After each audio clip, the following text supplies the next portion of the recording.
அண்மை செய்தியை பார்த்துக் கொண்டிருக்கிறோம்.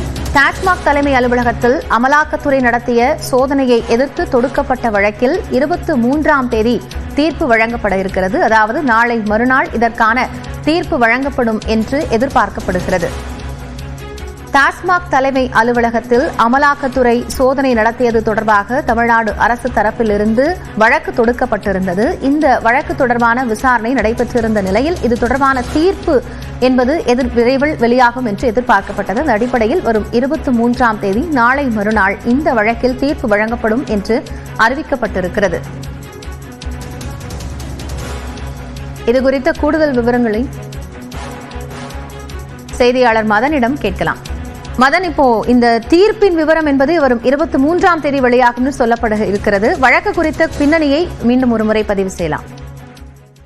டாஸ்மாக் தலைமை அலுவலகத்தில் கடந்த 6ஆம் தேதி முதல் 8ஆம் தேதி வரைக்கும் அமலாக்கத்துறை நடத்திய அந்த சோதனையை சட்டவிரோதமானது என்று அறிவிக்க கோரிதான் டாஸ்மாக் தரப்பில் தாக்கல் செய்யப்பட்ட வழக்கு சென்னை உயர்நீதிமன்றத்தில் நீதிபதிகள் எஸ். எம். சுப்பிரமணியம் மற்றும் ராஜசேகர் அமர்வு விசாரணை நடைபெற்று வந்தது. இந்த வழக்கில் குறிப்பிட்ட வாதங்களை பார்க்கும்போது அதாவது டாஸ்மாக் தரப்பை பார்க்கும்போது அமலாக்கத்துறை எப்போதும் வெளிப்படையாக இருந்ததில்லை. வெளிப்படையாக இருப்பதை பிம்பத்தை மட்டுமே உருவாக்கி அதன் பின்னால் அமலாக்கத்துறை உறுதி கொண்டுள்ளதாக ஒரு வாதம் எடுத்து வைக்கப்பட்டது.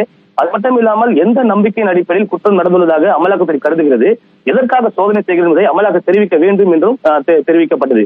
அதே போல அமலாக்கத்துறையின் நடவடிக்கையால் நேரடியாக டாஸ்மாக்குடைய நற்பெயருக்கும் மறைமுகமாக அரசின் நற்பெயருக்கும் கலகம் ஏற்பட்டதாகவும் தெரிவிக்கப்பட்டது.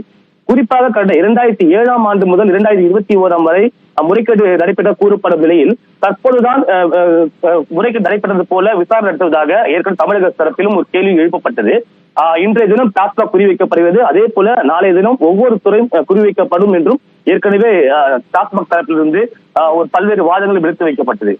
இந்த வழக்கில் இன்று அமலாக்கத்துறை பொறுத்த வரைக்கும் இது போன்று ஒரு முறைகேடு நடைபெற்றுவதாக தகவல் வரும்போது அதனை அதிகார வரம்பிற்குள்ளாக சோதனை அதிகார வரம்பு அமலாக்கத்துறை உள்ளதாக என்பது தொடர்பான வாதங்கள் எடுத்து வைக்கப்பட்டது. அது மட்டும் இல்லாமல் ஏற்கனவே பல்வேறு உச்ச நீதிமன்ற வழக்குகளின் தீர்ப்புகளை மேற்கோள் காட்டி அமலாக்க தரப்பிலிருந்து தங்கள் செய்து எந்த ஒரு தவறும் கிடையாது, நியாயமான ஒரு நடைபெற்றதாக அமலாக்க தரப்பில் வாதம் எடுத்து வைக்கப்பட்டது.